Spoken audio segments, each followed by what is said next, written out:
for joining us today for this Margins to Center webinar, a video dialogue and report on racial equity for survivors. We're absolutely thrilled to be in conversation with the Margins to Center listening sessions that happened last September, with all of you who are joining us, and with our panelists to kind of help facilitate some conversation. So thanks to everyone for being here and bringing your voice to the table. I'm Sarah Lee, I'm CSAJ's Director of Research and Programs.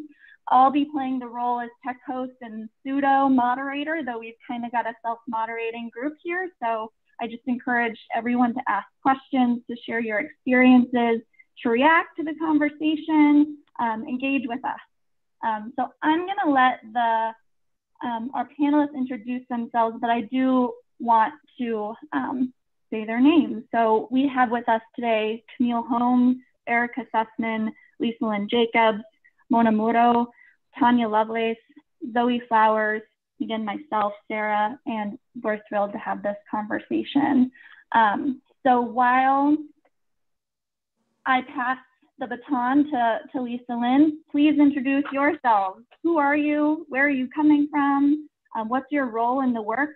And offer us a question or a thought that you're bringing to the table today so that we can think through that with you. So with that, I'm going to hand it over to our Legal and Policy Director, Lisa Lynn Jacobs, to introduce herself and a little bit about our REAP project. Great. Good afternoon, everybody, and thanks so much, Sarah. Welcome to this sixth in a series of webinars that we have done over the course of roughly the last 2 years under the auspices of our Racial and Economic Equity for Survivors project, also known as REAP, and housed here at the Center for Survivor Agency and Justice. As Sarah said, I'm Lisa Lynn Jacobs. I am the Director of Legal and Policy Issues here at CSAJ. And I think it's always important when you begin these conversations to be sort of cognizant of where and how you enter and what you bring with you. So by way of describing myself, I am a preacher's kid and preacher's sister, a lawyer and advocate of nearly 30 years, a mom, the daughter of Panamanian West Indian immigrants, and somebody who is really reflecting in gratitude on the journey that we have taken together doing this work, myself and my colleagues who you're about to meet and others, over the course of the last 2 years. As you can see here, represented across the bottom, CSAJ again sort of is where this work has been housed, but we have done fabulous work with a variety of brilliant partners, several of whom you're going to meet today, but they include Women of Color Network, Inc., the Southwest Center for Law and Policy, the Asian Pacific Institute on Gender-Based Violence, Casa de Esperanza, the Texas Council on Family Violence, and our brilliant consultants, Camille Holmes and Bill Kennedy. I'm now going to turn it over to Erica Sussman for her introductions. Wonderful. Thank you so much, Lisa Lynn, and thank you so much, Sarah. My name is Erica Sussman, and I am the founder and executive director of the Center for Survivor Agency and Justice. CSAJ has been in existence for over a decade now, and really we were birthed as a result of some insights surrounding what we saw amongst primarily mainstream lawyers and advocates in the field, and a disconnect between survivors' needs and the interventions and responses that were being provided. And so CSAJ came about in an effort to engage in survivor-centered advocacy and to put that into practice in multiple contexts, the legal context being a primary one of them, but also other contexts as well. CSAJ envisions a world where all people have equal access to physical safety, economic security, and human dignity. And our mission statement really operates at 3 different levels of impact. We work to promote advocacy approaches that remove systemic barriers, that enhance organizational and community responses, and that improve advocacy practices to better meet the self-defined needs of domestic violence and sexual assault survivors.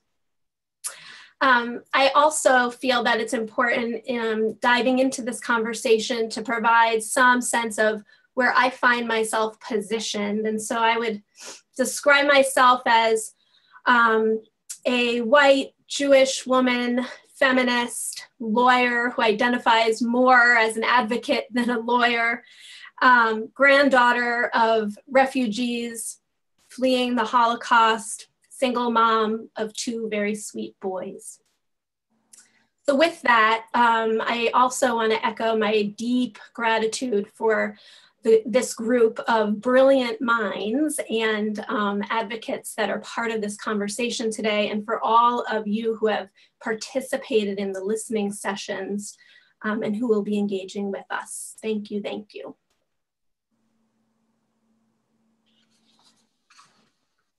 Tanya and Zoe? Good afternoon, everyone. My name is Tanya Lovelace, and I am the CEO of the Women of Color Network, Inc. And I am very pleased and excited to be here. I'm happy to have everyone on what will prove to be a really wonderful webinar, I'm sure, and dialogue. I can tell you that the Women of Color Network, this is our 21st year as an organization. We were previously a project of the National Resource Center on Domestic Violence and the Pennsylvania Coalition Against Domestic Violence. True to form in sort of the primary underlying theme of our work in terms of leadership, we took our own leadership and became an independent nonprofit in September 2014.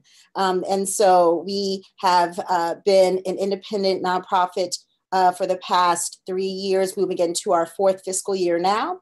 And the mission of our work is to eliminate violence against all women and their communities by centralizing the voices and promoting the leadership and also wellness of women of color across sovereign nations, the United States and US territories. I'm really pleased to also be joined on this call with Zoe Flowers, and she will be sharing more detail about the Women of Color Network.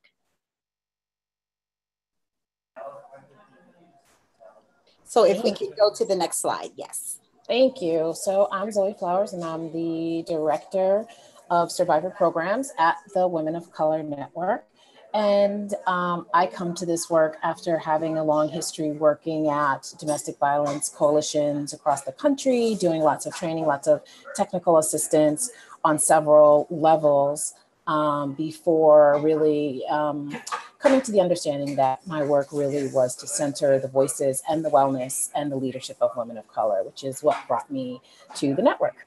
So I do want to just briefly go over this, the term women of color. So it is the political term, and it surfaced in the movement in the late 70s. And the goal was really to unify all women experiencing multiple layers of marginalization with race and ethnicity as a common issue. However, in the recent years, the term has been questioned by lots and lots of folks for many different reasons related to personal identity and definition, mainly because of the word color is not the primary issue for many women with shared ethnicity and race. And so we acknowledge that. And so we wanted to give a broader definition of women of color that really guides us as an organization. And so as you see here, it's communities that have a shared history of militarism, targets of war, police states, race, class, gender-based oppression, displacement, loss of autonomy, violence as the norm, stolen legacy, economic disenfranchisement, and cultural and racial appropriation and genocide.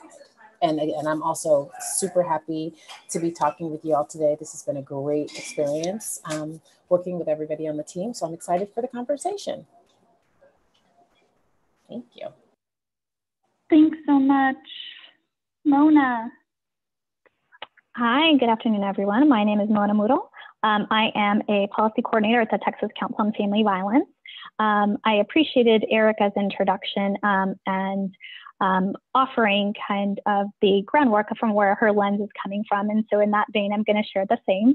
I am a second generation grandchild of Mexican and Spanish lineage.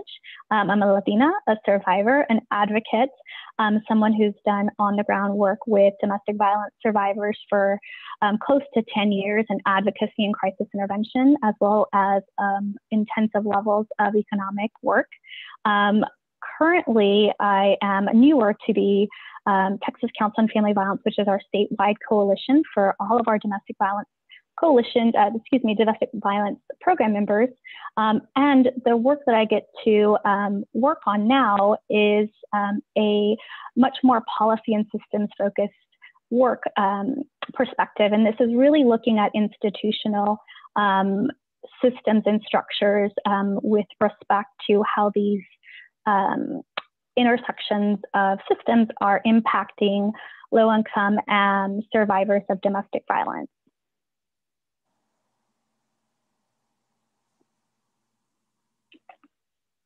Thanks so much, Mona. Camille. Hi everyone. I'm Camille Holmes, and I am a facilitator, a coach, and a consultant on issues at the intersection of equity, inclusion, strategy, and leadership. I spent the last 20 years in the nonprofit policy and training sector, connecting legal services, civil rights organizations, community organizers, and researchers to work together and across silos to advance justice for low-income communities and communities of color. And also pointing out that those are not exactly the same communities. I think when we talk about where we come from this work, I am a daughter of the South, transplanted to the North, who had a real sense of what racism looked like that was more than just the words and the outward motions, really thinking about systemic issues and feeling the weight of systems influencing my life and the lives of others.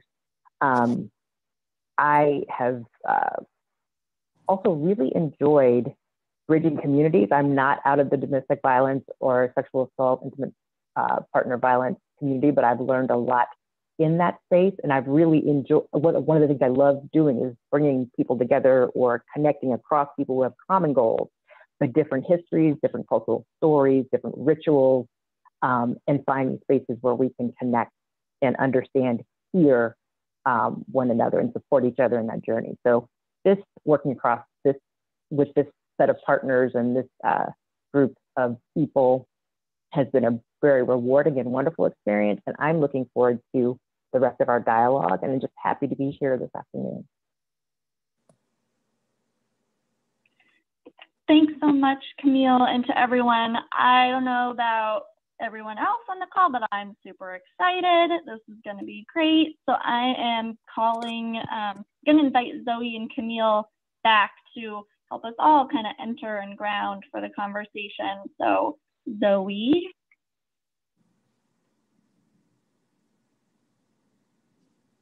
Okay, so we do like at WCN, we do like to start most of our conversations and gatherings with a certain level of grounding, just to invite you all, those of you that are on the call, to just be centered into the space. So I would invite you to put everything down that you may have, to place your feet firmly on the floor, the ground, wherever you are. Letting your shoulders relax, letting your neck relax, letting everything relax, and just taking a deep breath in through your nose and exhaling it through your mouth. And one more time in through your nose and out through your mouth. And just trying as best as you can to be centered in this conversation and to listen deeply. We invite you to listen deeply and to share what's in your heart. And again, I just invite you to take one more deep breath in and release. Thank you.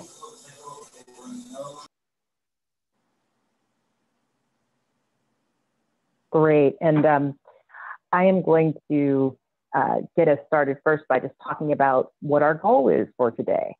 As others have said before, this has been a 2-year journey of a lot of different activities and webinars and listening sessions and questions back and forth with folks who have engaged with the REAP project and with CSAJ on the ground. And so this conversation wants to lift up particularly those voices we heard this fall from the listening session, but also to dialogue back with the field and, you know, the field, folks on this call, folks on from previous calls, folks who are really interested and committed in engaging racial equity for survivors. We want to dialogue back and forth with you. So we need your voice to do that. We encourage you to use the chat and use the chat often, you know, now and as we go forward in the call. We want you to walk away from the conversation excited and energized, and also equipped with some tools to understand what your work is and to have some ideas about how to energize yourself, listen, adjust, move forward. So if you were a listening session participant, please feel free to and share with us any questions or reflections you had on the call. Identify yourself as a listening participant so we'll know, a listening session participant, so we'll know who you are. I mean, you don't have to say, just say that your comment is about the listening session. So we'll connect the dots there. If you are just anyone on the call, if you're new to racial equity analysis, what are some of the questions you're asking yourself? We want to hear your questions, your thoughts as we go through. If you like something, I'm going to use Sarah's words. She's like, type a big yay, Y-A-Y. But in that, we'd love to see those. You know, let us know that you enjoy what you're hearing, or if you have questions about it, you're like, don't know. We want to have this be as engaging as possible.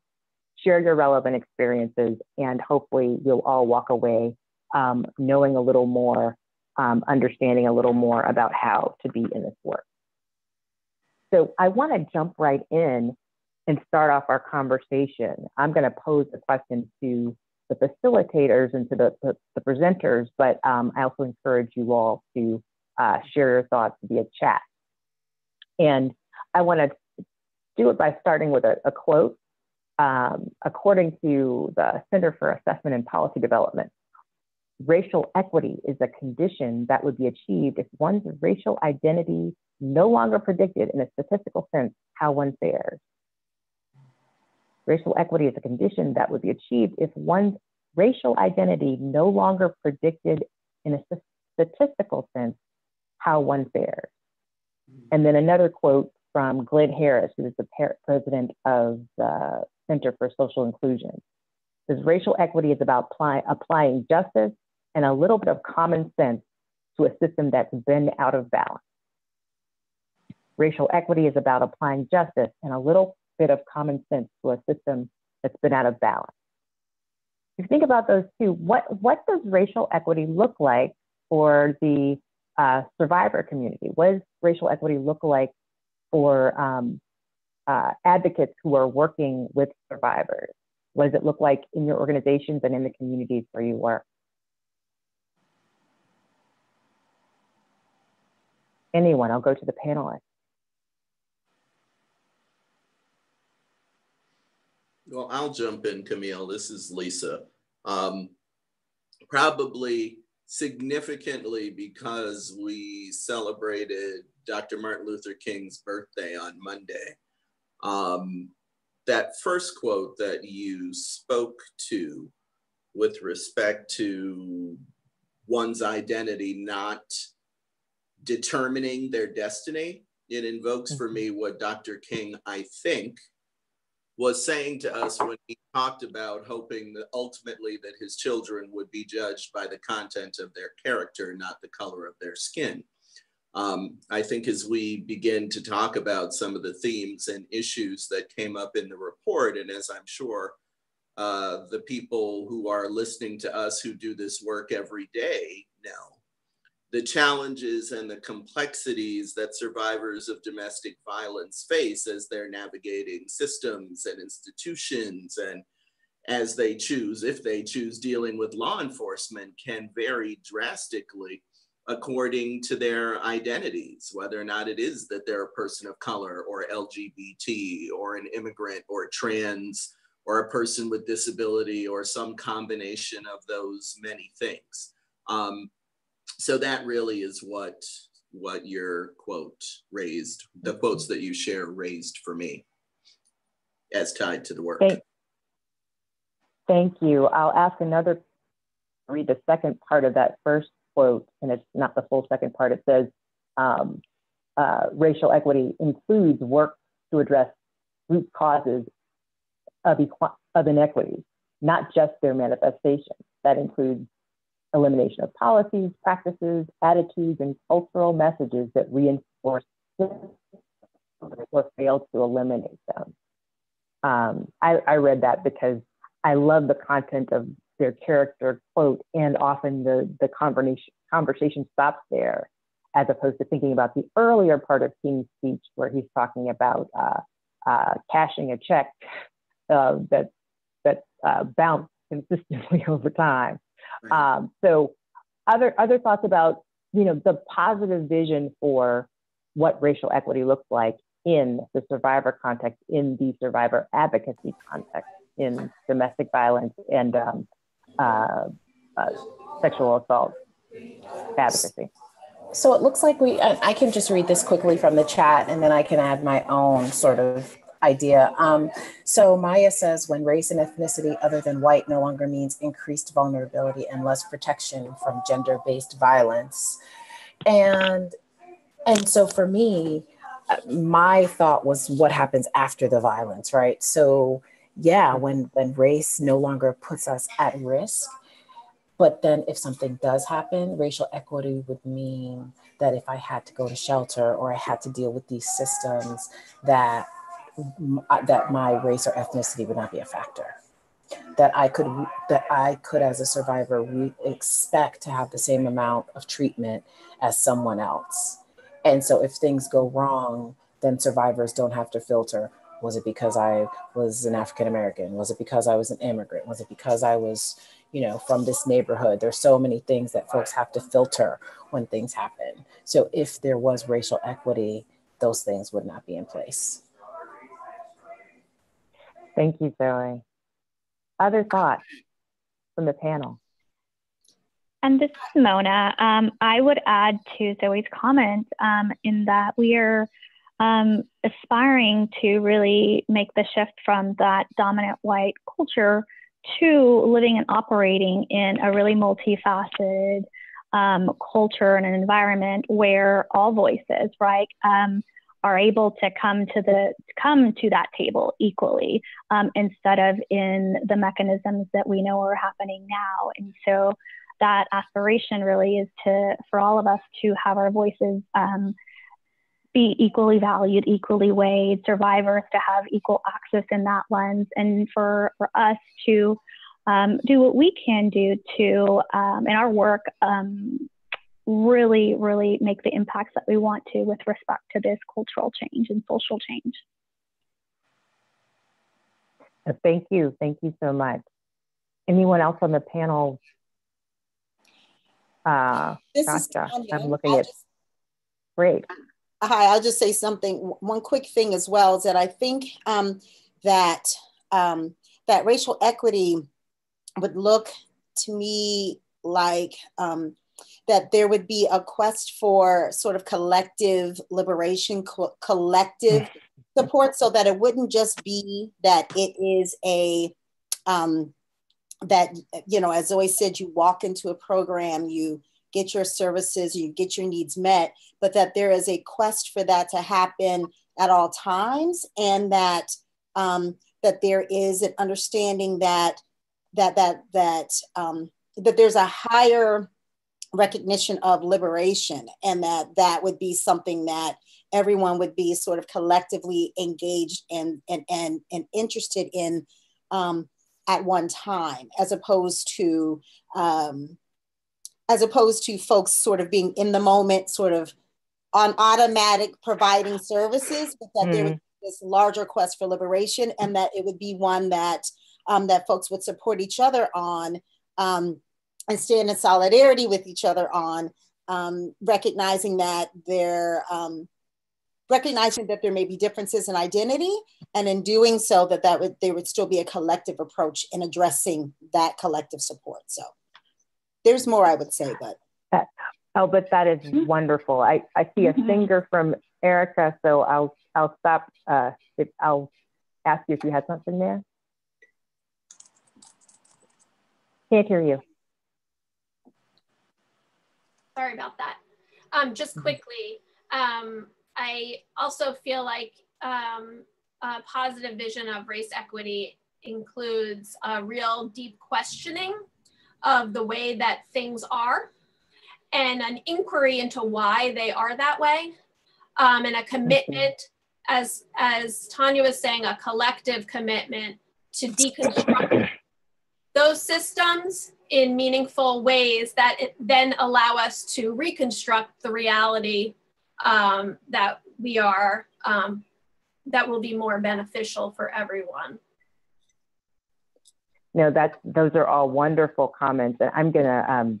I want to read the last part of my second quote. It was from the Center for Social Inclusion. Said racial equity is about applying justice and a little bit of common sense to a system that's been out of balance. When a system is out of balance, people of color feel the impact most acutely. But to be clear, an imbalanced system makes all of us pay. And having that collective sense of liberation, of liberating ourselves from sort of this reality that seems, confined and separated, and focuses on access instead of outcomes. I'm referring to one of the comments from the chat box. Really moving it, leveling it up for everyone, which takes a lot of work and reimagination. Let me turn it back to Zoe to take us through our next segment.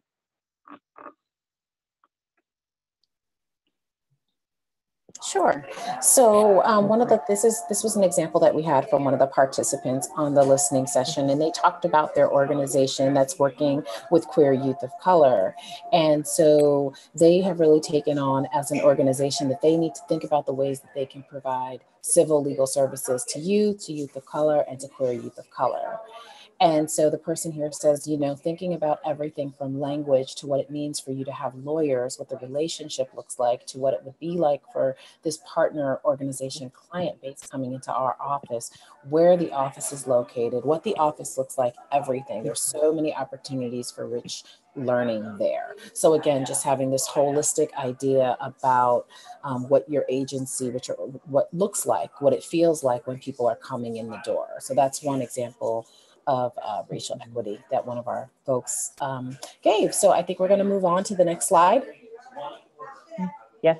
Yeah, so it's you and me, Camille. So talking a little bit about the listening sessions. So the listening sessions took place in September of last year, which feels like a lifetime ago already. It was great.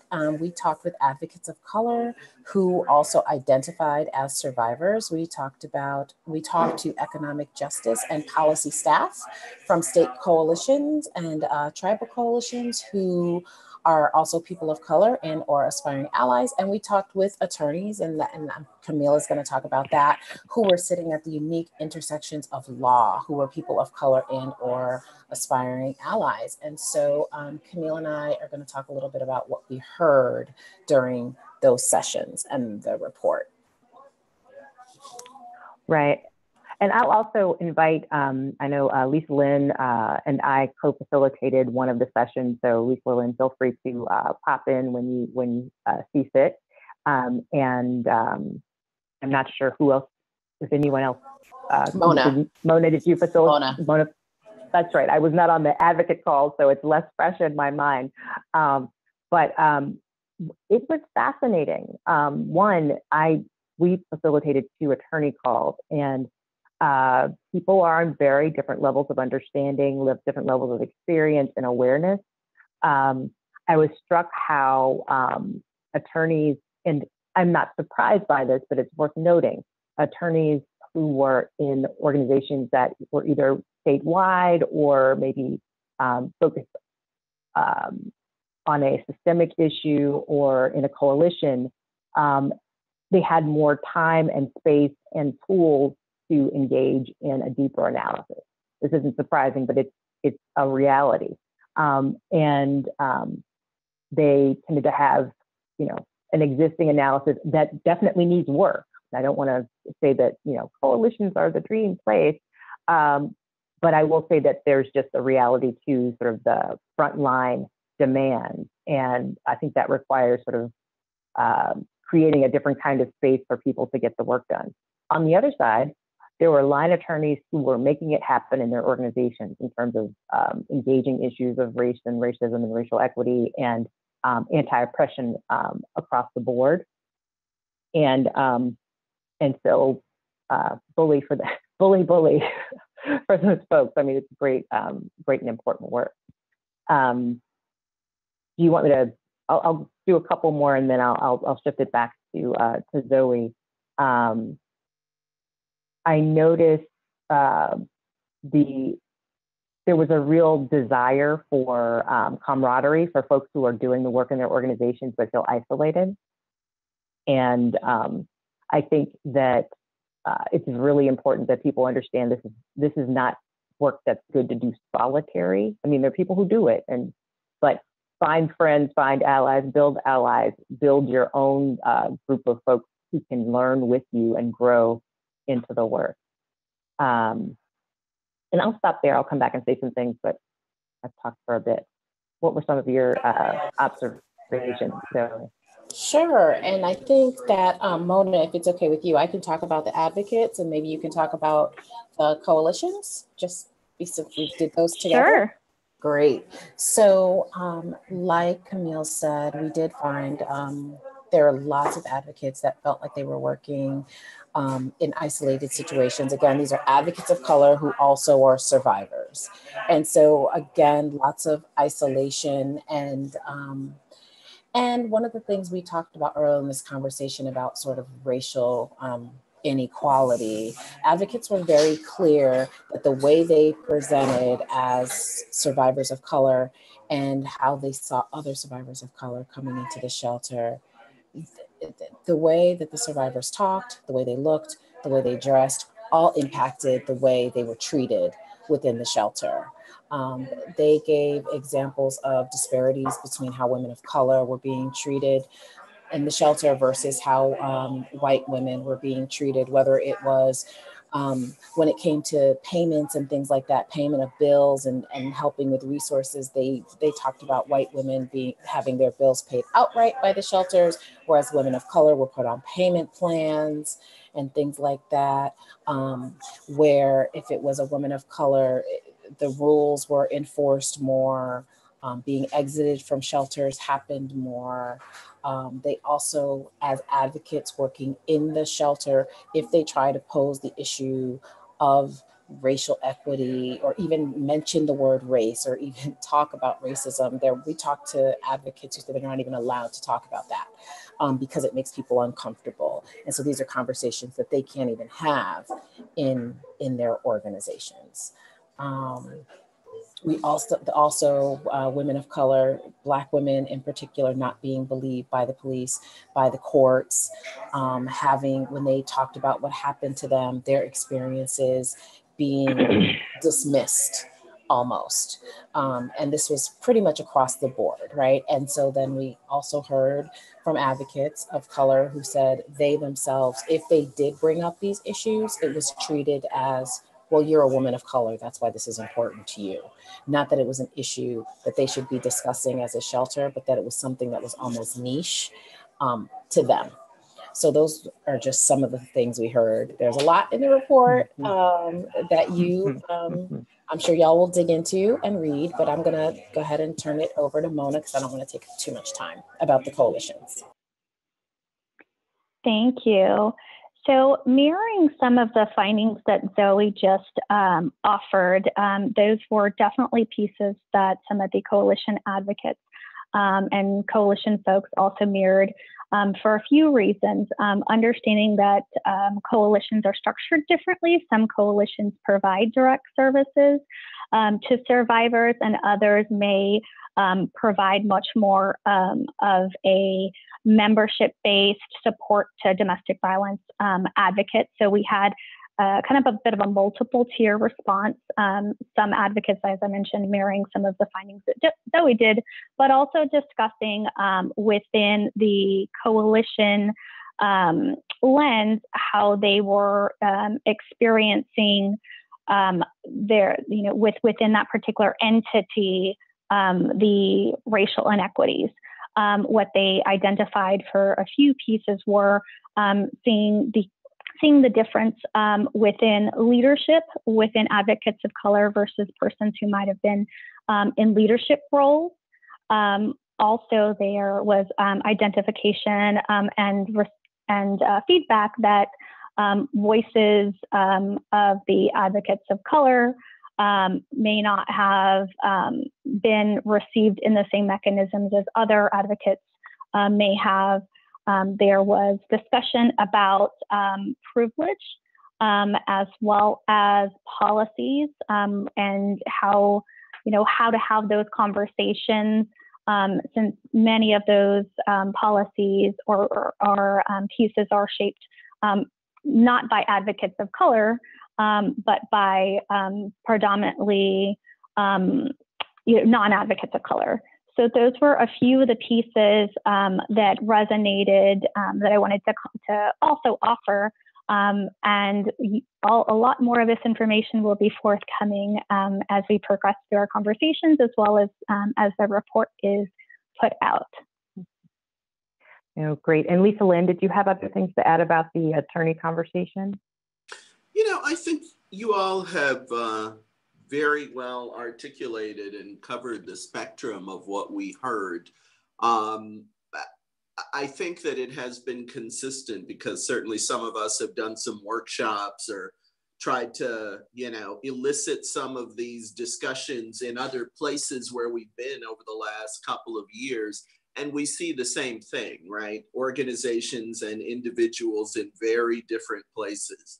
Some organizations that are literally, having brown bag lunches and talking about Ta-Nehisi Coates and literally saying to their staff of color, this racial equity work is ours to do as white people, and you are welcome to join us and engage if you wish, but we don't want to burden you in that way, right? Some organizations are in that place.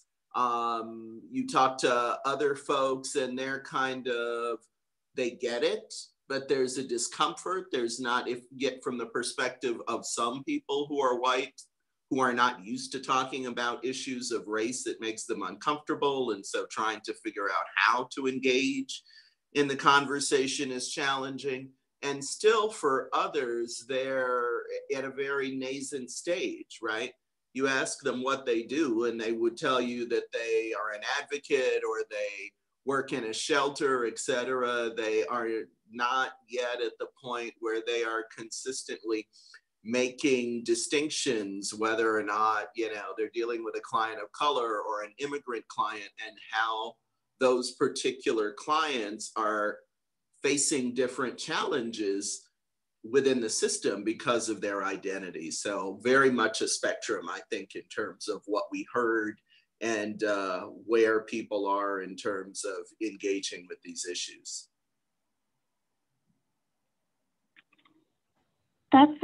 This is Sarah. I just wanted to kind of touch on that a little bit to offer, I didn't facilitate the calls, but I got to transcribe and kind of talk with folks and to kind of center on, acknowledge kind of the discomfort of some of the white aspiring allies or the advocates and attorneys in the room. And there was one, and as Lisa Lynn, I'll throw it back to you to kind of talk about how the report might be helpful in locating ourselves, which was a theme that came up. there was one participant that mentioned the need, and I don't remember which call this is on, was on off the top of my head, but a need to be bold.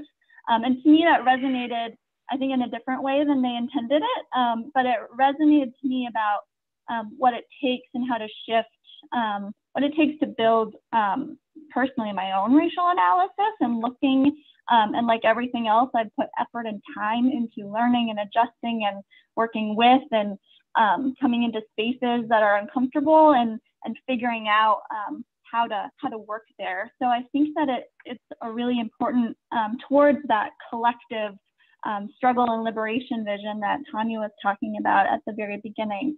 So I really took that be bold message, and I hope that to others that are maybe in a struggling and asking questions and trying to figure out how to do this in constrained spaces, kind of a cheerleading perspective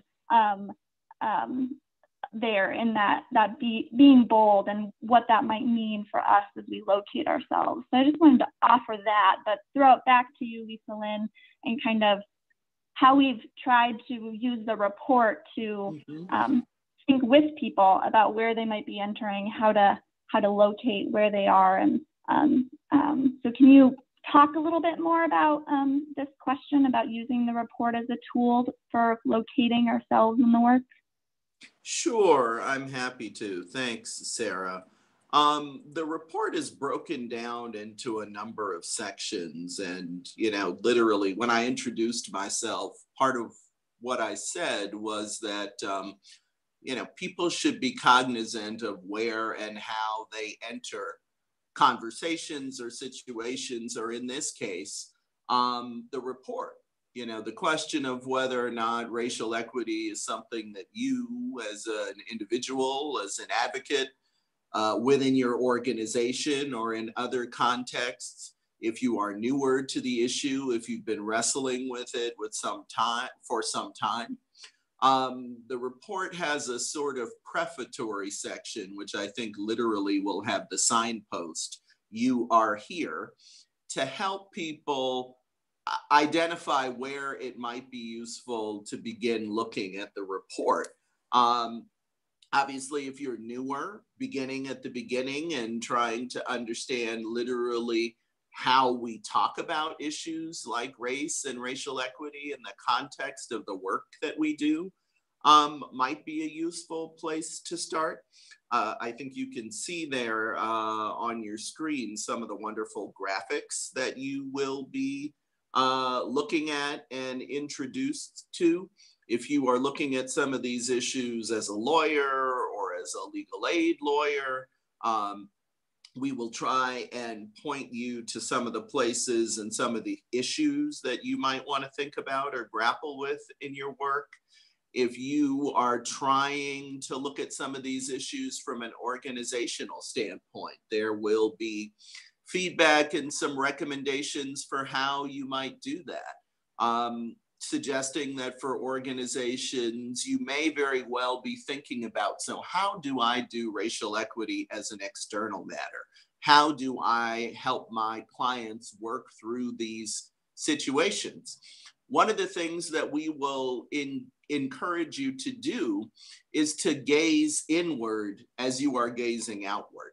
If you are concerned and looking at issues around how your clients' identities may affect the kinds of services and access that they are receiving, we urge you also to look inward, look at the structure of your organizations.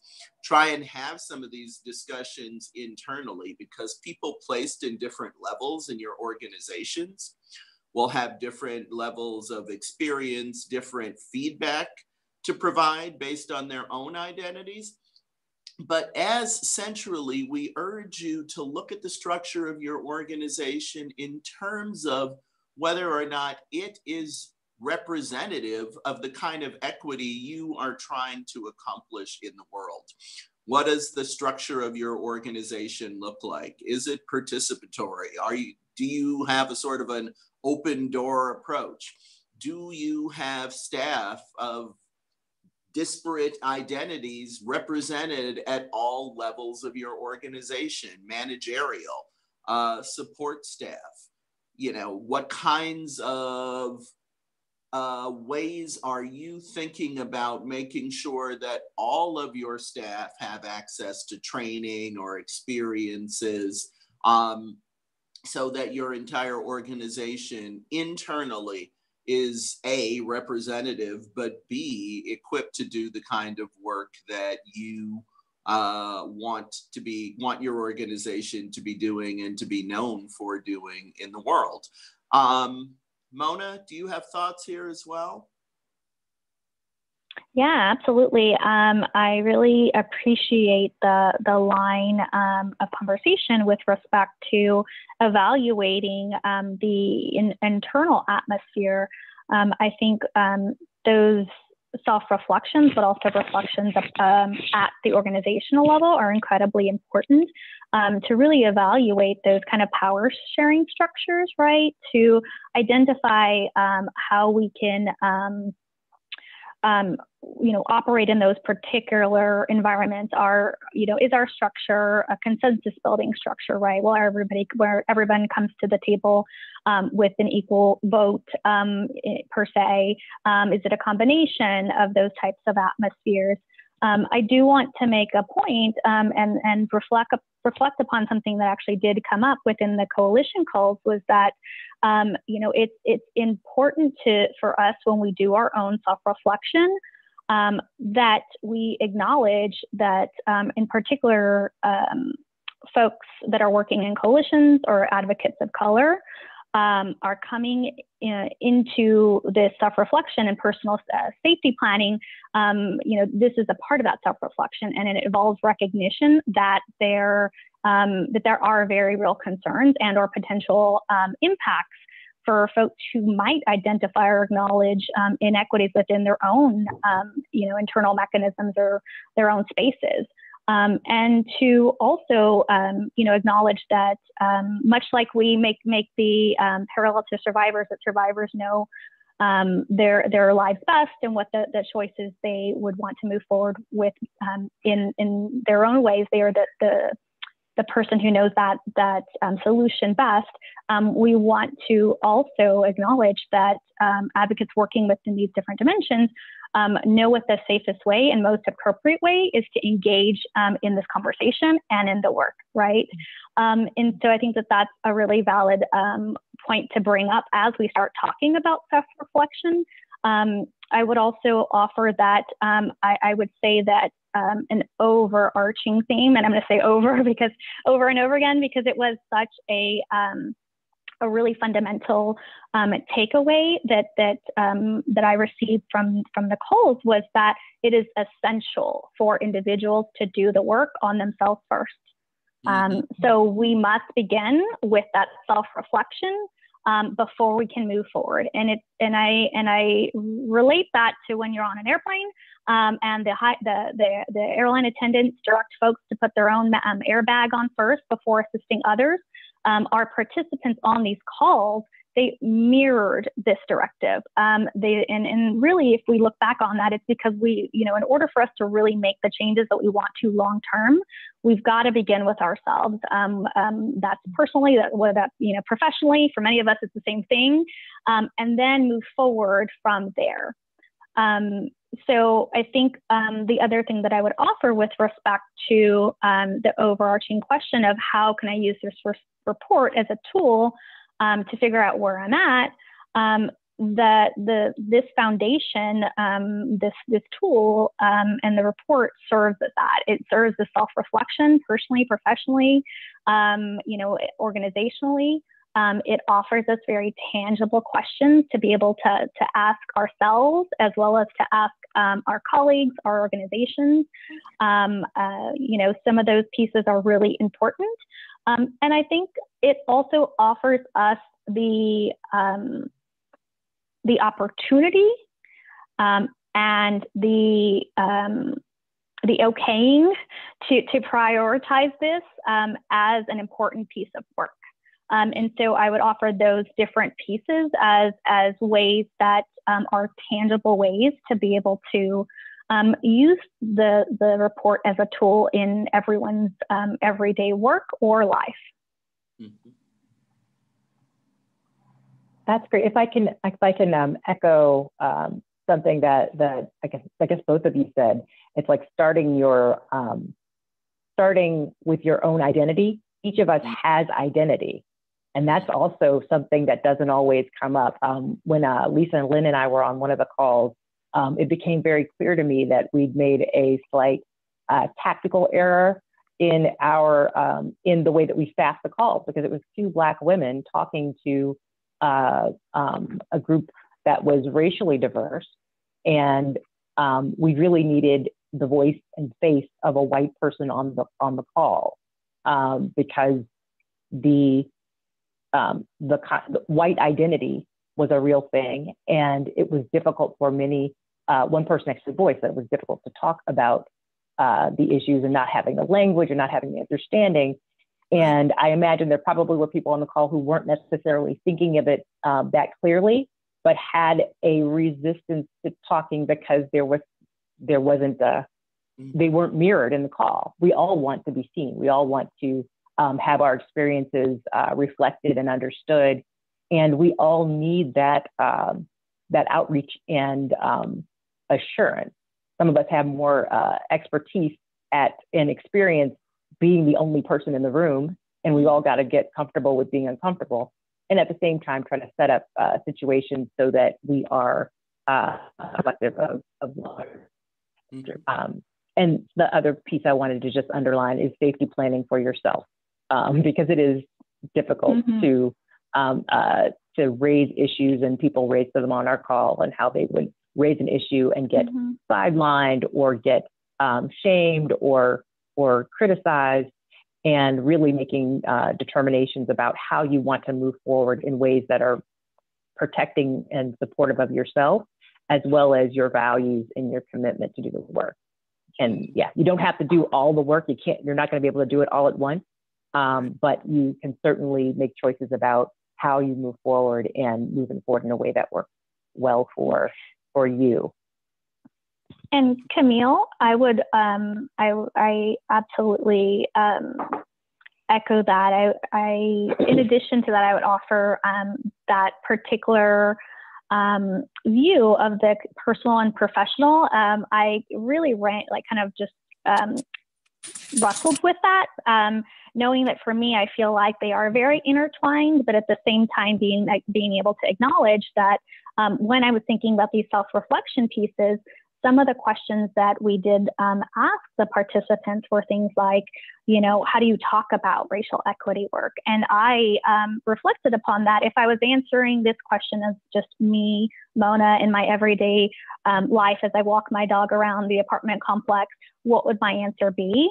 And then looking at the answer that I would pose to myself, like, how would I talk about this same racial equity work in a professional context, and looking at those to see, are they the same? Are they different? How are they similar?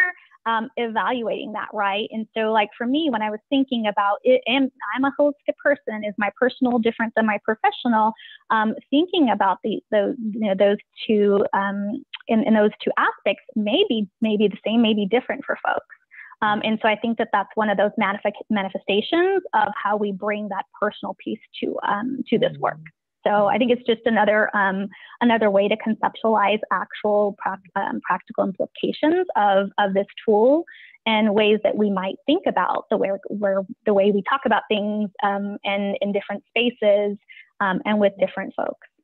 And I think that was one of the things that we heard on the listening sessions from the advocates, saying that they definitely talk differently about racial equity depending on who was in the room and the level of safety that they felt around having the conversation. And so that is one of the things I love about this report, is that there are conversation starters in there, so that, depending on where folks find themselves, being able to discuss this, they can really use some of the conversation starters that are in the report to help them along.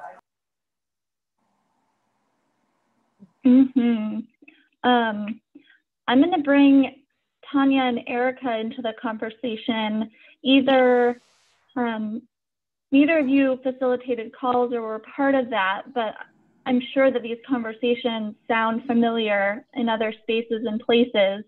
So I'm wondering either if you have thoughts on what you've heard from others so far, or I know this is a big question, but I'm just going to leave it as big.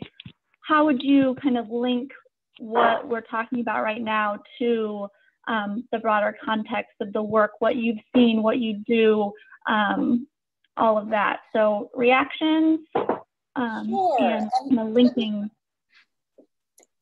Sure, I'm sorry, did I get started too soon? So let me start off by saying I was so, presenting in public is different than being via webinar. So I started off very stiff. Let me hurry up. I've got other people who have to speak. So let me just rush through this, but I didn't really introduce myself properly. So as everyone else, as Erica demonstrated, and then I totally messed that up after. So let me just identify myself first by saying that I identify as an African-American or Black cisgender woman. I am a survivor of sexual assault, domestic violence, poverty, structural oppression, and many other things. I've been in this work for, my daughter is 22, so I've been in the work for 22 years.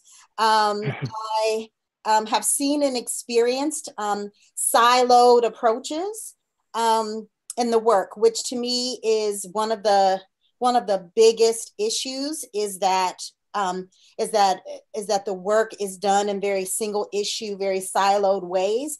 And so I've seen the work done that way, and have had to use the systems myself. And in going through the systems, I experienced, sort of injury in various different ways, because this is how the work is done, when clearly my identity crosses many different places and locations. And so it reinforced for me how important it is to really dive into this work and emphasize the importance of intersectionality, understanding that people have multiple and full and robust identities that should be acknowledged in the services and in the work. And so that leads me then to what Sarah's question. So to kind of chime in on the conversations, in the work I've been with Women of Color Network for 15 years now, and doing this work on a national level. It's so funny, Erica, you and I met right around that. So my gosh, we've known each other for about 15 years. And in doing this work, this national work for that long, there are very few, I think, messages that come up in these reports that I haven't seen, heard, or reported on. So what I love is that we're finding new ways to emphasize and to lift up the issues that folks are seeing in their programs, that survivors are experiencing. And I also can say that from the longevity perspective, this is not new. None of this is news. For the movement overall. I think for many individuals, this may be new information, and I'm so excited that we are having this wonderful opportunity to introduce this information. I think there are others who are participating who may not have, who may have heard this for a long time, but are looking for ways to sort of refresh their approaches. I can say that there wasn't that everything that was in the report that folks reported on and shared reflected, much of what I've experienced, which I'm sure Erica has experienced as we've both worked at Coalition together. I mean, we've been in different sort of spaces, in similar spaces, and it reflects pretty much what we and what I know I've seen. And so to just kind of follow up on one thing that Camille mentioned, she talked about, she mentioned how everybody has an identity, right? Everybody has an identity, and that you should start from there. But also every organization has an identity. Every organization has sort of an organizational culture and approach that it does the work. And so linking it to ways that Mona and others have talked about and Zoe have talked about in terms of health. And so, you know, I've started to think about organizations as sort of as organisms, and that, you know, for the overall health of an organization, it's important for the overall organization to engage, to first start with self-reflection. So both individuals would start with a reflection, self-reflection, but then the organization itself would engage in self-reflection. And that it would sort of, in that self-reflection, kind of map this, the folks that, you know, do an internal mapping and internal assessment of who are they reaching, what kinds of folks they are providing accesses and increasing access to, by doing surveys, listening sessions like we're doing now, and other ways that we have conversation, but also then to also reach out into the community and to hear there in terms of what the community feels about the organization, what it does and what it isn't doing. And so really doing that internal and external mapping. And then really kind of it's new to me. And again, there are other folks that have probably thought this way in many years, in many ways, but this idea of manifesting what you want, right? So really doing this concept of what does the organization collectively want to see happen differently, and then sort of manifesting that change. But you have to start by doing that first internally. And one of the biggest sort of cognitive dissonance experiences that I've heard from women of color throughout the years has been, I can't believe my organization is saying that they want to increase and change and work on diversity when I get shut down in my own organization and can't be heard in my own organization, and my expertise is not heard. And so that pairing of both manifesting what you want, but then reflecting that and having that happen first in your organization is very key. And so those are my first thoughts that I wanted to kind of say off the cuff. So Erica, how do you want to jump in? Thank you, Tanya. There's a lot of ground that I know that we could cover, and I know that you and I have been in dialogue about many of these sort of bigger picture movement questions for quite some time now. Sort of harking back to the piece around organizational position, I think that a lot of what this tool is talking about, and what I think everybody on this call has been talking about, really links to positionality, you know, helping us really recognizing that recognizing one's own position is central to the task of enhancing safety, justice, and agency for survivors of domestic and sexual violence. And it is, again, both an inside and an outside job. So, I think I want to talk about that in terms of advocacy practice, but also in terms of some violence against women movement observations. Part of where CSAJ came into this work was when we were working with primarily civil lawyers and advocates across the country who were, for the most part, working within the legal services context. And what we were increasingly seeing was a professionalization and a compartmentalization of violence against women advocacy. So rather than beginning with where survivors themselves find themselves and identify themselves, advocates, attorneys within these institutions were starting with the service that they were going to provide without doing in-depth questioning around sort of whether it was at all relevant, let alone dangerous at times to survivors. And so really it's that compartmentalization and the shift from a movement that really, I believe, should be much more centered in social justice and political analysis, to one that was and oftentimes is right now, we see daily, characterized more by sort of individual service provision.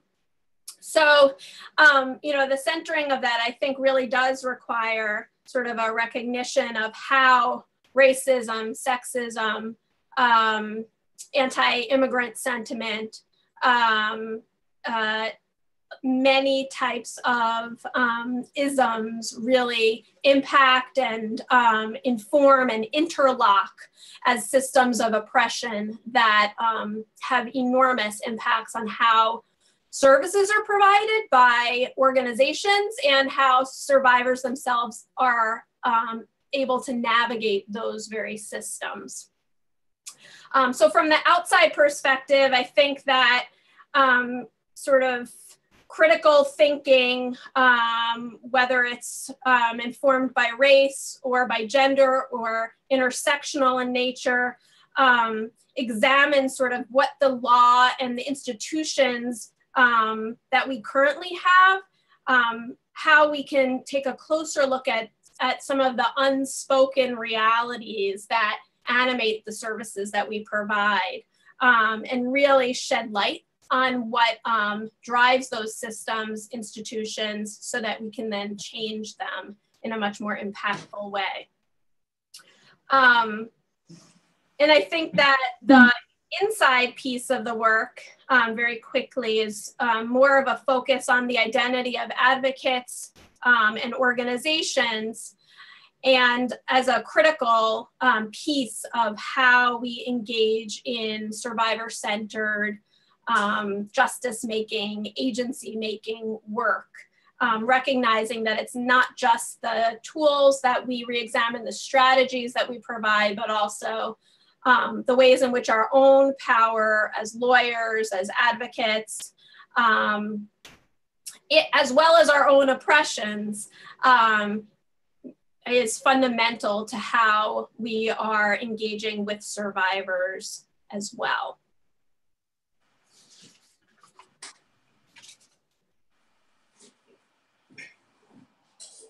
Agreed, Erica, agreed. And so it feels so much like that the tie here, just feels like such a theme on today's webinar has really been about locating yourself, locating your organization, first of all, and then also, listening, right? Listening to survivors, listening to individuals that you're trying to reach, and not assuming that you can sort of develop any approach without first hearing from those that you hope to impact. And so I think that today's conversation has been really wonderful to wrap those pieces up together. The conversation today, in conjunction with the report, I think is fabulous. We've solved all the problems. We're good now. We can all Everybody go home. Let's go home now. But that's all I have to continue to share. I know we need to get to questions. There we go. Oh, I was talking and realized I was on mute. There's one question I wanted to pose relating to what both you and Erica said, and it's all right there, but there are folks who don't see systems, or they have trouble understanding how systems work, or that they are a part of the system. I was thinking about what you said with starting with the organizational, looking at the organization as an entity and an organism. If you are a line attorney, or if you are an advocate, or if you are someone who is in a less powerful position in the organization, how do you make forward progress when you don't have the power to make people see? And I think that's one of the questions folks will have who are not organizational leaders. And I've seen examples where, people, a very small group of people can develop understanding together and find ways to demonstrate that systemic impact or demonstrate, paint a picture, tell a story that helps people to get how they're cooperating and being a part of the system. And so I just wanted to put that out there because organizational leaders, I think, are critical in making the space to do this work. If you have less organizational power, you got to be creative about how you raise the issues and how you help people to understand your perspective and understand their need to listen and to see things from different perspectives. Great. So I think that the role of narrative is pretty important there. And so if we're thinking about this in the context of working with survivors whose life experiences are not a fit for the systems that they are having to navigate, it means, I think for those who you're describing in particular, there's an opportunity to really shine a light on, elevate, give, amplify and create spaces to share what survivors experience, whether it's in relation to the abuse that they've experienced or their own challenges in navigating systems. I think that, what you also raised reminds me of a comment of somebody we once were at a conference with who was brand new to legal services and said, yes, I am on board, but here's the spot that I occupy. And I think that part of the challenge from an institutional perspective is that they're working within a pretty dominant culture defined context, right? Many mainstream organizations are run that way, and the compartmentalization is not a mistake. So it is difficult, challenging to work within those constraints. And I think that sometimes it's bringing folks in from organizations that aren't approaching advocacy in the same way to show the different ways that it can be done. Drawing on the rich expertise of partners in the work, and creating other sort of showcasing opportunities for challenging sort of the way that things are. And I would love to hear if anyone else would additionally have any voice on this. But one of the things I wanted to highlight, the reality is that speaking out, questioning systems, the one you're working in, is not the safest location for many folks. It is a risk. It's a risk, and I think that it's important that is why I really understand now how important self-reflection is. I remember I just would jump and do stuff. It really wasn't so much about thinking about it but doing it. But I do think that no matter what stage you are in an organization, it's about being clear about what your principles are and where you're going to stand on something, and do that. But also Women of Color Network has always equated your preparation in doing that with safety planning. And we think of safety planning as also being within an organization where you could potentially yourself be walking on eggshells once you start to do this. So for example, the idea of bringing somebody in from the outside to talk, if you are a person who people have been questioning why you think you can be a line advocate, but have all of these community connections because you just happen to show up with that, because you have your own personal leadership that you bring to the table that you've been cultivating for years. And when you do that, you can endanger yourself or be involved, not endanger yourself, but you can be endangered, is the way that, the Women of Color Network has talked about the endangerment of the Women of Color advocate. One of those spaces is the idea of that being perceived as challenging the organization or challenging the hierarchy because you have stood on your own leadership and the way that you, in your own experience in life. And when you bring those folks to the table, that could be perceived as coming in direct conflict with the organization and with the leadership. You have to be prepared for that. And then you have to safety plan. You need to have your resume always ready. I don't care who you are. And I don't care who you are. There you go. I'm talking about everybody on this webinar, right? And I'm not just talking about women of color. I'm talking about everybody on this webinar. You need to always have, just for self-care purposes, but for safety planning as well. And in this economy right now, and in this climate, always have your resume ready. Always document everything that's happening and any interactions that you're having them in, particularly when they become precarious. And always recognize where you can go to file any complaint that you might have to, because you do have a right to do that under EEOC. Right. And always being able to maintain your slate of connections and relationships. Because this is not necessarily for the faint of heart what we're talking about. I mean, these really are steps. And yet, I'd like to believe that every single person on this call and on this webinar is doing this work because they have a real passion to serve and support survivors. And in that way, you should always be prepared for the pathway. I keep stuttering because I'm trying not to use violent terms and militaristic terms like this war or this battle or whatever it is. Right. But I am saying, you should be ready.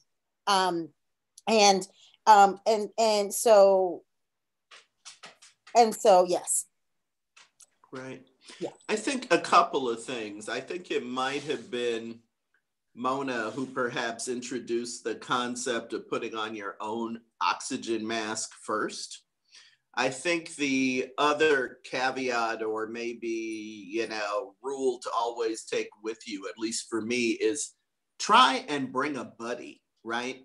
For a number of reasons, right? Part of what we are talking about is critical self-reflection as an initial matter, and we can always, as people get in places and have blind spots and other things that we are not reflecting on in ways, we don't see ourselves in ways that other people do. So it's helpful for those purposes. It's helpful for self-care purposes, right? I have a girlfriend who almost every time I see her for a variety of reasons is saying to me, take care of you, right? Because we need to be reminded of that. But I think we also, if we are talking about trying to introduce concepts that could be viewed as problematic or threatening or uppity or out of our place, or however you wish to describe it, within an organization, having someone else maybe within the organization who's willing to do that work with you, who maybe will trade off with you in raising some of the issues or making some of the suggestions about, well, maybe we could get a speaker, or are folks interested in doing the reading? Because I think, Tanya's advice is very well taken about having your resume ready always. But while you're still in that organization, finding ways to share that work, right? Because I think, and this will come up in the report, sometimes it is, the work of racial equity within an organization becomes the work of people who are themselves othered, right? So it's the people of color or the LGBT folks or whoever who are leading the work. And if they want to do it and feel like they have the capacity to do it and feel like they are safe doing it, God bless them, right? But allyship, which is another way of describing what I say when I'm talking about bringing a buddy, right? That's crucial, not only for your mental health, but for making it a lot more difficult for an organization to isolate you as the troublemaker or, the difficult personality. the more places an organization, which may be somewhat stuck or maybe not ready, the more places they're getting the same message from, that's helpful. But the other thing to talk about very quickly from an organizational standpoint is that if you're ready to do this work, you too can get a buddy, right? You can look around in your community and look at some of the organizations doing the work that you might want to do more of, and try and figure out how to partner with them. Maybe whether or not they are willing to come in and sort of help you take a look at your organization and do some auditing to give you some feedback again about how diverse at various levels your organization is or isn't. I was going to say something else, but of course I have forgotten what that is. But I think that it's very important, right? The self-reflection is good, but also having people or other organizations reflect back to you where you are so that you can be moving forward and not, you know, trapped or stuck in a particular place is also very important. We're getting a lot of feedback on the idea of buddies, partners, allyship, how to do that when you're in you've kept up your resume and you've left and now you're in a new environment. And so with our remaining kind of 6 minutes, I know that we had a lot of questions to toss back at attendees here, but are there thoughts on this, or do our conversation partners here, do you have thoughts about what questions you feel like would be most helpful to get or engage with our attendees on? Can I make one clarification? I just want to make one clarification. When I mentioned the resume, it was not meaning so you can leave. It was meaning in case you find yourself on in some environment or a circumstance where you're not at the organization anymore. So I just wanted to clarify that. But you should also. But I do want to say, though, I think that a lot of this, wow, we're really short on time. So how can I make this quick? Okay. I think that it's important to have your resume also so that you can stay in touch with your own power and what you do bring. Because when you work in these organizations, just like when you're in any abusive relationship, you start to doubt yourself. And so it's helpful to have that resume and to keep your connections with people, because sometimes you do have to leave, and that's okay. Right. Yeah. So sometimes it's just good to keep that resume also that you can look at and be like, yeah, I got it going on. There are places I can actually go. I don't have to stay in this abusive relationship. You know, right. take the advice that we give to other people. Right. And I think one of the you can start your own. One of the things that I just said, and in addition to that, you can start your own organization, which is another piece that WLCN really emphasizes quite a bit. Right. And one of the things that I would just add really quickly here to this portion of the conversation is that one of the positives of the different levels of functional application of the report is that it allows for all of us to individually have that reflection at the different levels, at the personal, professional, organizational, systems level change, and use that reflection and or next steps to decide how we want to take that, right? And if that's within that greater, larger social change aspect, that might be multiple levels within that organization. Maybe it's something as small, because it can be very overwhelming when you were thinking about what does this all mean, and where do we have our particular voice and power within these pieces. But maybe it's just starting off from your self-reflection and being able to find words, right? At the most basic level, how do we, for me, myself, what words am I using to describe this work and racial equity or racial inequities? How am I talking about that to colleagues? Can I embed this in the work that I'm doing in the variety of my projects? How can I embed it in my professional growth? A lot of organizations have opportunities to kind of prioritize kind of wish list projects or avenues for personal growth. Maybe that's training. Maybe that's a direction that your work is going to be moving towards. And so contemplating that once you've done these reflections, if this is the way that you would, want to explore that growth, maybe these are some of the tangible ways that, you can think about or reflect upon or implement some of these pieces that we've been talking about moving forward from a practical, smaller dosage, right? Because we all are coming from different lenses and different places. So I think those are some pieces for consideration for taking and starting from our place of where we're at and then moving forward.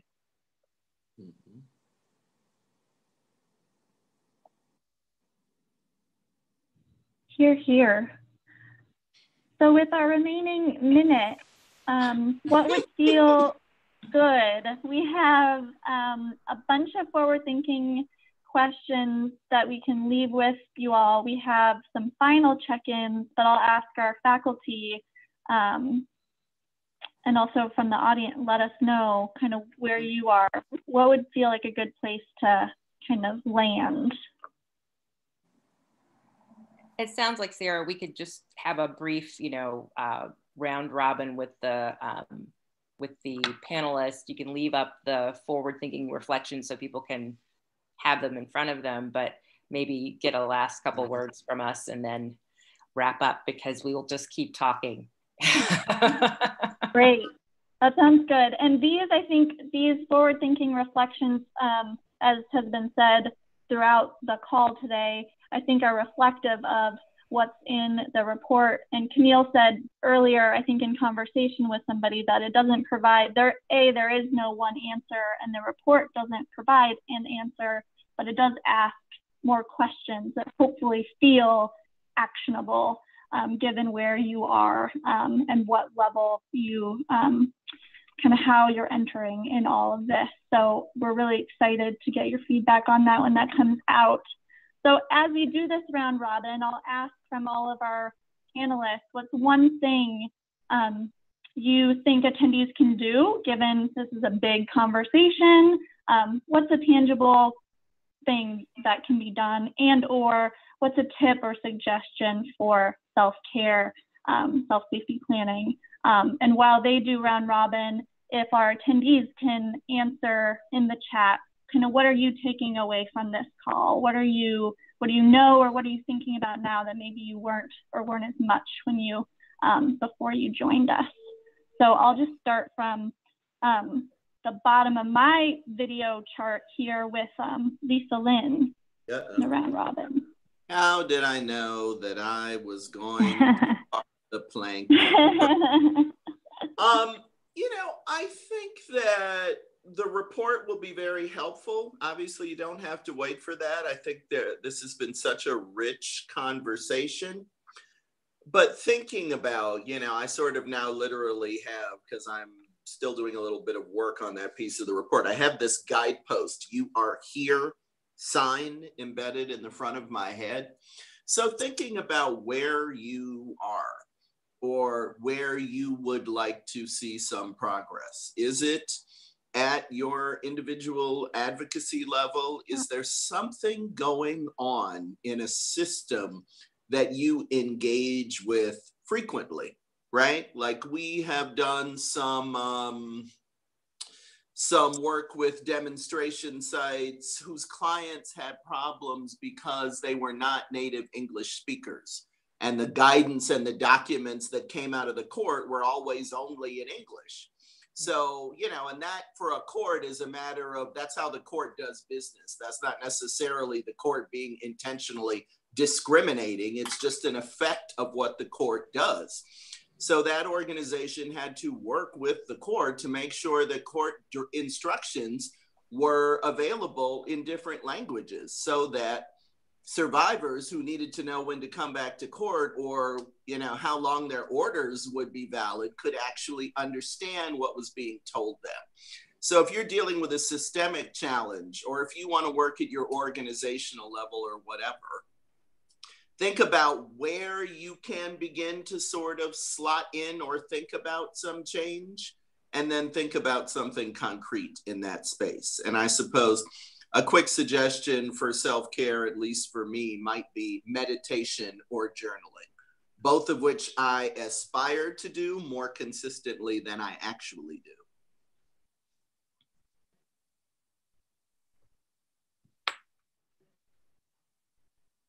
Okay, Mona, you're sitting next to me on the screen, so I'm handing to Sure. you.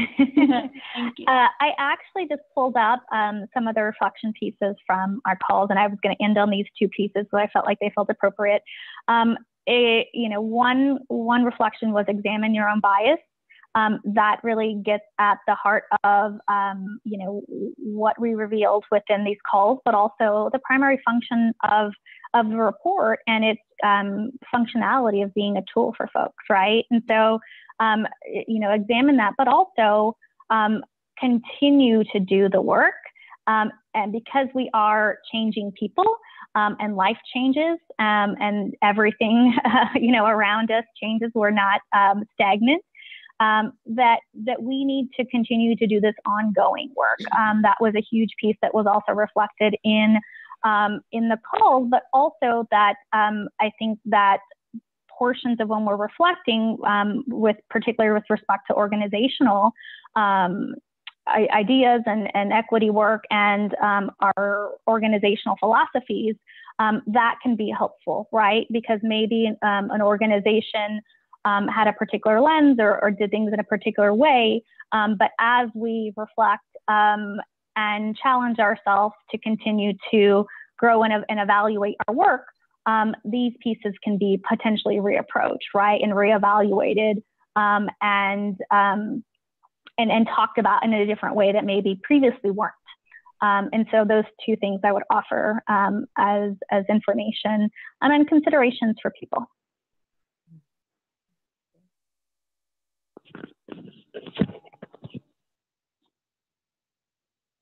Thanks, Mona. You want to toss it to someone?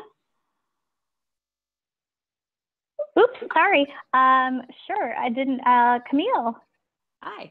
Yes, that's great. One tangible thing that attendees can do. I think about this as, as a marathon.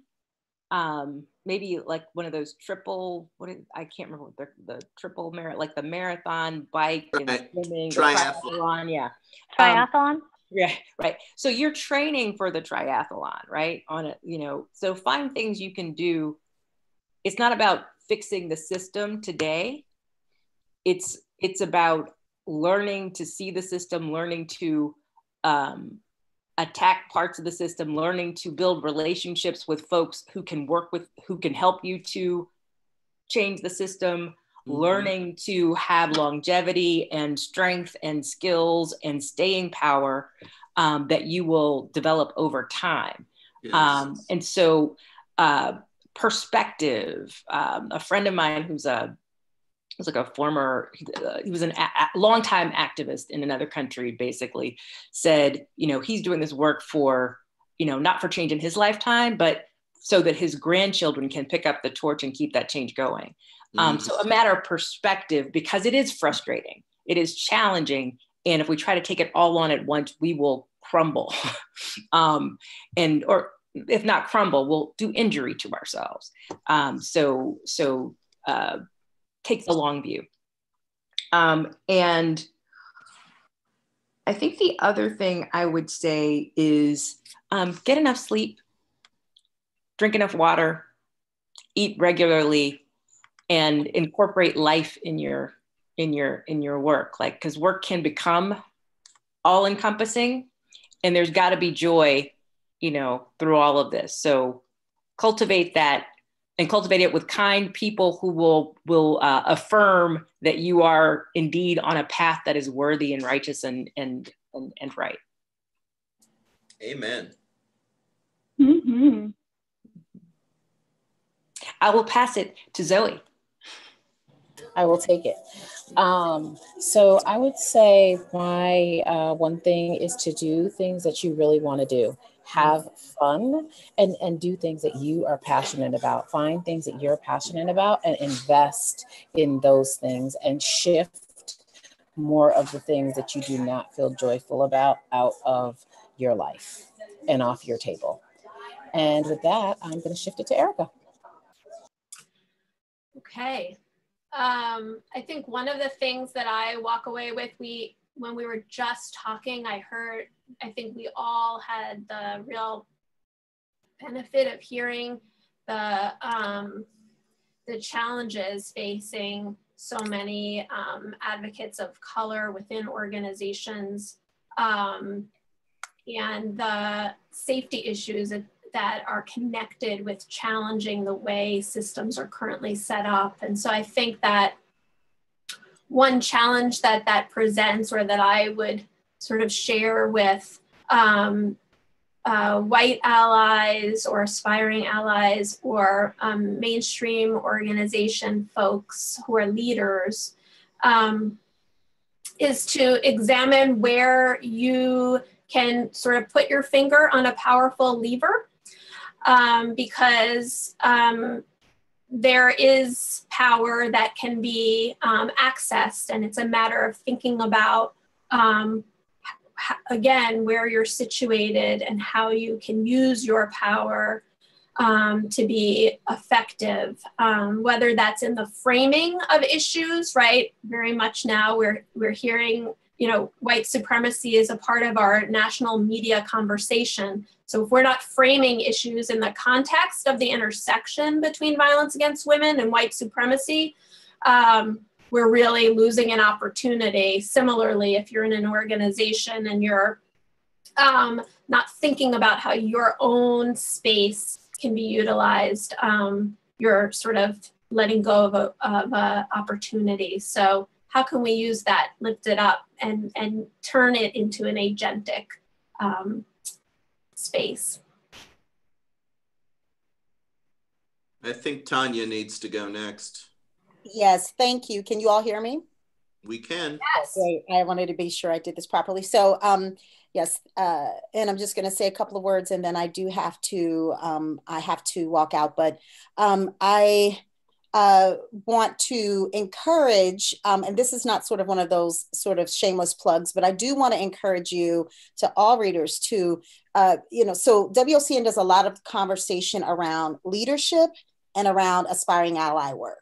And I would like to encourage you to look at some of our publications on our website at WOCNinc.org that really speaks to what it means to be an aspiring ally, and also really speaks to some of the data and some of the research and information that we've uncovered about women of color and folks in across marginalized populations, across disability, sexual orientation, gender identity in various communities across the field, and some of the research that we've done, actually, this is not in our minds. There really are, in some cases, differences in pay, differences in acknowledgement, differences in recognition, and so we'd like to encourage you to look that up, and then and once you get that information, to engage in self-care, because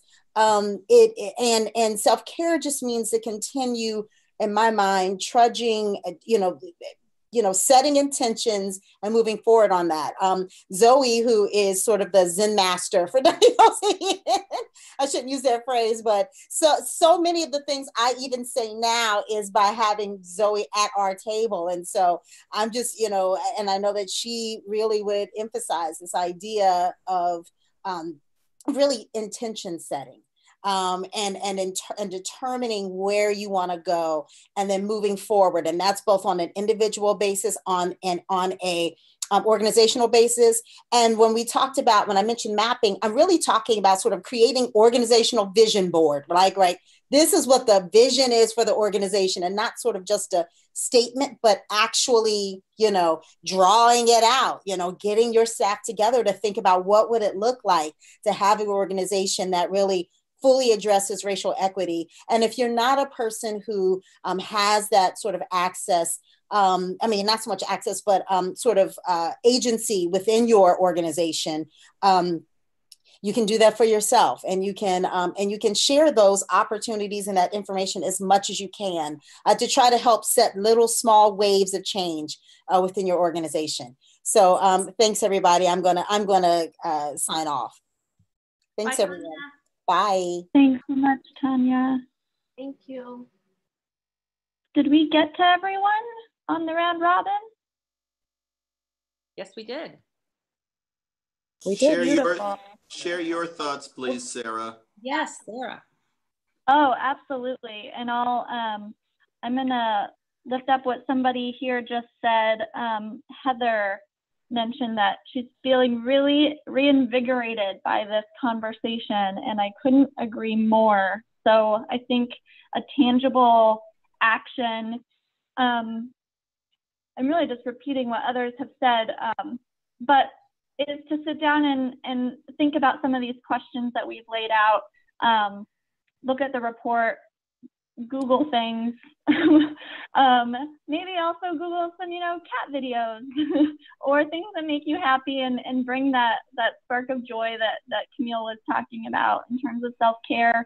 I'm settling into my best self in my bath time. So I would highly recommend Bubbles. And another thing to do is, again, I'm going to go back to being bold and asking the internal questions and being intentional, like we do with so many other facets of our life, about what that might look like in action and practice in our day-to-day. So I cannot thank all of you enough for being here, all my video friends and all my chat friends for also being here and sharing your work. Please share back with us how you are engaging in this, how you feel in 30 minutes or in 2 weeks, how you kind of grapple with the report. We will also be in touch about ways to engage and stay connected and hopefully provide more opportunities like this. So this is just the launch pad, and I'm really thrilled and feel reinvigorated moving forward. So thank you all, and we'll see ya. Great. Thanks, everyone. Thank you. Thank you, everyone.